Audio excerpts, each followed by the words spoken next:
Okay,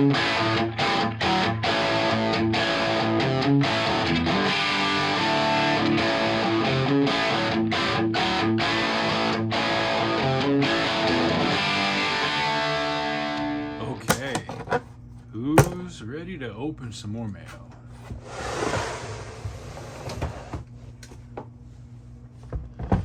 I think we're gonna need this because I think I know what is in this box. Covering that up. This says it's 12 bags of Sour Bright crawlers.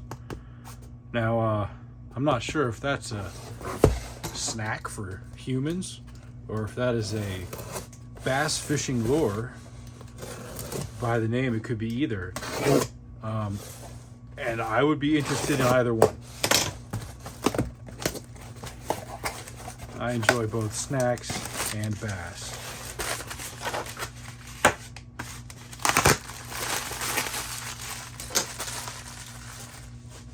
So they can take up too much space in the trash field.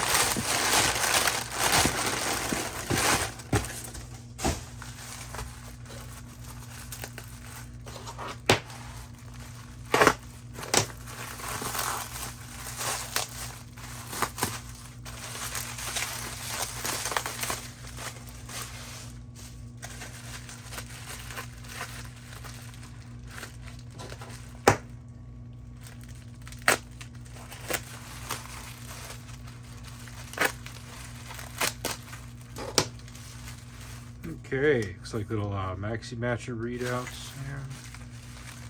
And let me get something soft to lay these on.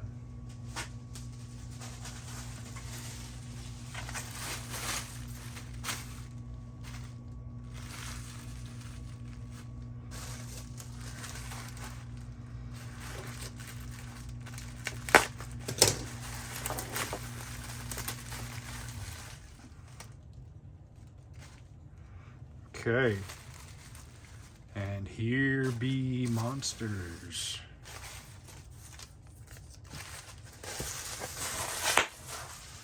Pop, pop. All right.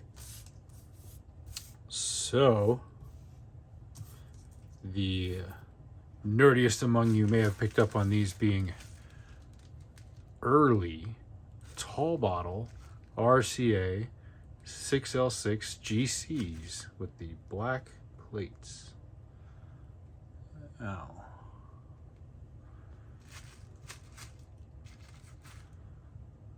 We'll see how they test.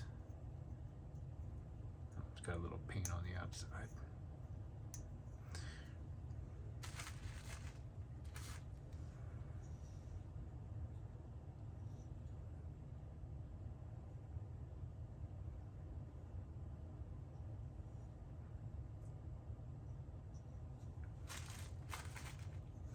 I'm just looking for any obvious signs of any damage or heavy wear.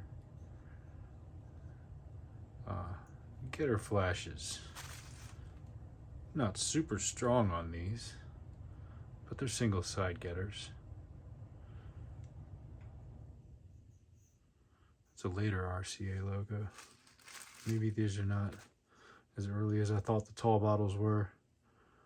I am more accustomed to the stouter size RCA and GE 6L6 tubes. I also like Sylvanias and tongue saws in 6L6s.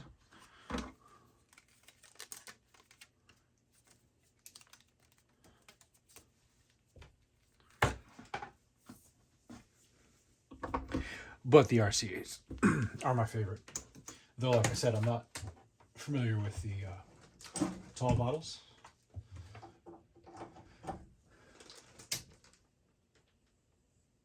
And I'm just turning up the bench power supply. Let's give it 120 volts. 119.9 will have to do. And the seller has labeled these with numbers per their testing that probably match up to those papers.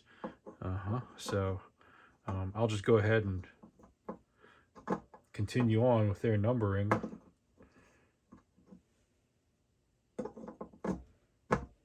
Which is just going to make it easier for me to remember what's what since that label's already on them. Oh, and there's a 5 in there. Hey, oh, I remember asking for that. This guy sent me photos and specs for 5 of them. And I remember thinking 1, 2, 3, and 5 were the best match. And then I remember regretting not buying 4 as well, because it was pretty close, and you know, maybe in another amp. I should set this first, I guess. Maybe in another amp they would be a better match than these are. It just depends on the operating conditions of the amp. So 6L6 GCs in the Maxi Matcher, and the chart says 400 volts and negative 48 volts. Okay. They don't have a GC specification on here as far as I can tell. They have 6L6 listed here. I don't even see it. Yeah, they don't have GC over here. There's a more extensive chart up here. But there's not a designation for that there either. So as these warm up, I'm just visually observing. I'm looking for anything funky happening, making sure the heaters are on. I may just kind of roll through these numbers real quick just to make sure nothing's like spinning up into 1,000,000 or, you know, showing 0. Of course, you know, there's an overcurrent detector here. And if it was drawing a lot of juice, I would see and hear the variac that you can't see over there. I've got a digital meter and a very large, like I think it's maybe 6 inches wide, both voltage and ampere analog meter. And that's so I can see the needle jump from across the room. And if it pegs it, you hear it. You hear when that needle falls into the pin, whack. You can hear that. So it's a nice visual and audio indicator. But that thing's only drawing 0.4 amps right now, which is mostly heaters. Now, normally I'd be setting a timer, but I'm recording on my timer, which is also my phone. We're just doing a little one iPhone kind of solo B camera only tonight. All right. So I'm just going to watch the time code on the camera, or maybe I'll just actually pause it and wait for him to heat up. I don't think I have anything too interesting to say. I usually don't.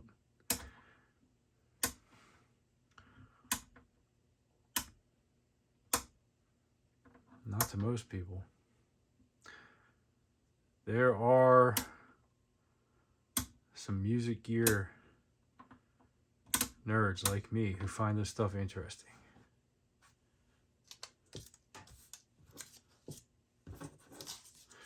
All right, I'm gonna let this warm up fully. I'll be back. Okay, and I'm back. These have been warming up for about 5 minutes, maybe about 6 minutes now. I'm ready to go ahead and make the labels for them. The way I make labels for tubes, I make 2 for each, listing the voltage and the transconductance, and one goes on the tube base and the other goes on the tube box, and that way I can see in the tube cases when I'm looking at my boxes. I can see at a glance what they are. Also, if they get pulled out, tried in an amp, moved around, I can see what they are on the tube. Now the large, there are 2 sizes. There's a larger one that goes on the box, and that larger one also includes the voltage and the bias voltage that I tested these tubes at, in case they're tested on different meters, or, you know, sometimes like say for EL34s, I'll often test them in one of my Marshalls so that I can test above 400 volts. I can go up to 500. You know, that thing goes up to like 530 actually. So yeah, anyway, let's have a look at these. First tube is reading, obviously there, 22.1 milliamps. And I'm writing that down over here on the decal. And transconductance is 2.24 micromos.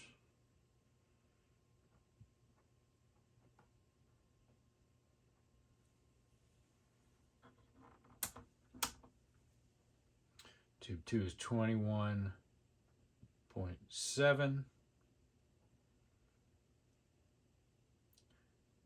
0.6 milliamps and 2.13 micromos. Tube 3,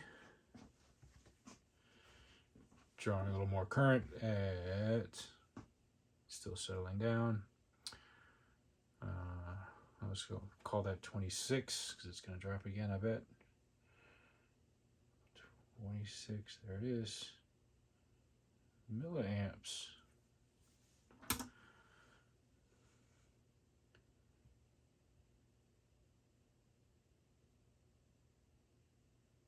Looks like a solid 2.02 micromos.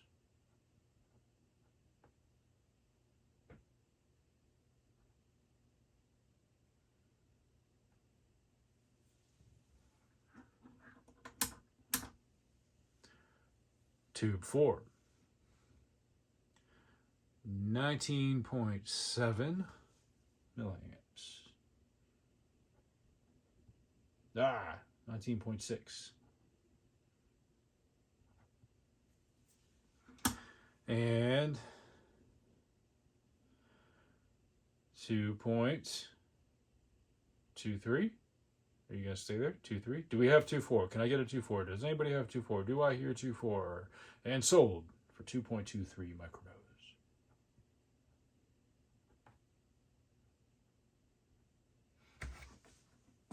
Okay, so I'll put my decal up here. Decals. So we can talk about it together. Looks like they all match fairly good. You got a high one and a low one right there, both in current draw and in transconductance. Yep.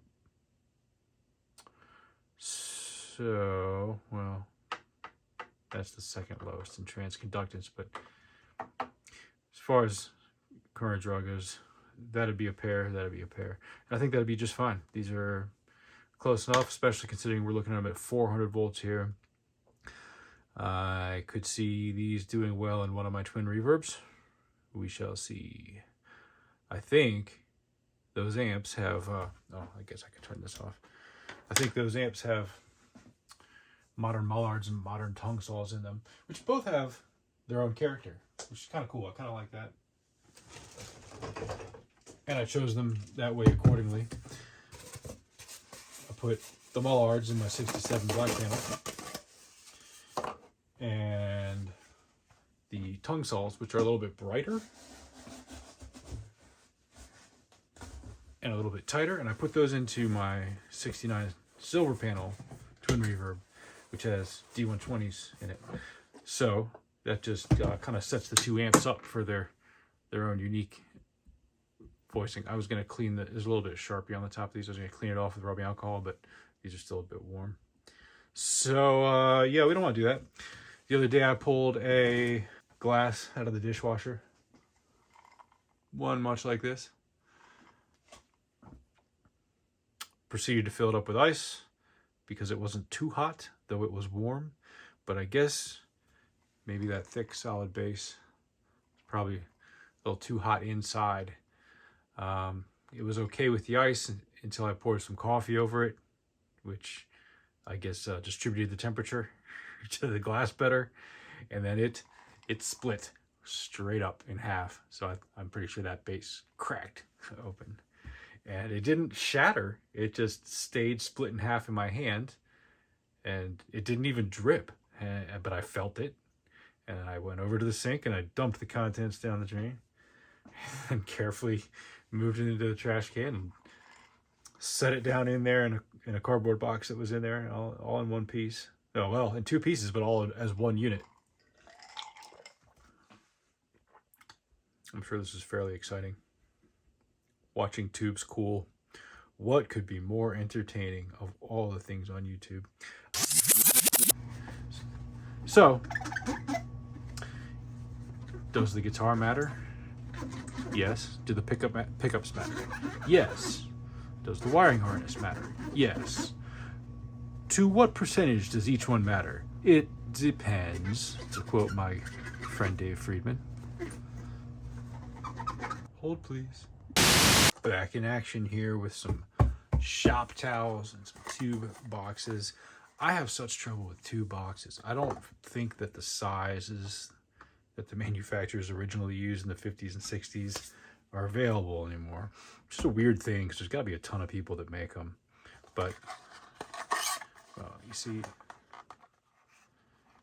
it's not so bad. But imagine if this was not the tall bottle tube, if this was the more typical stout size tube, where the glass comes just to the top of that plate structure inside here. Let me hold it over the white part. So you're losing like a full inch there.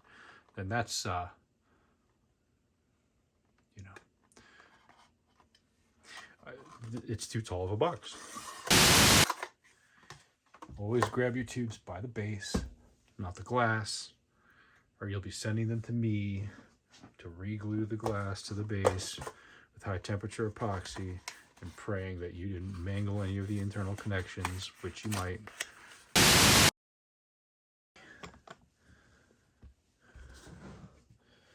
Okay, these guys, all right, so we got 6L6s over here, here. And then these are 5881s. Okay, well, let's move these guys on down. Tall. BP is black plate. RCA is Radio Corporation of America. 6L6 GC. GC does not stand for Guitar Center. I was told that once by a Guitar Center employee. He's like, you just want 6L6s. The GC just means Guitar Center in our system. No, sir. I hate to break your heart. There's 6L6Bs and Gs. And the GC was the last iteration of the 6L6 spec, which is a bit tougher. It handles a bit higher voltage, and maybe the gain factor is higher too. I don't remember. But it is absolutely not for Guitar Center. Okay, 99.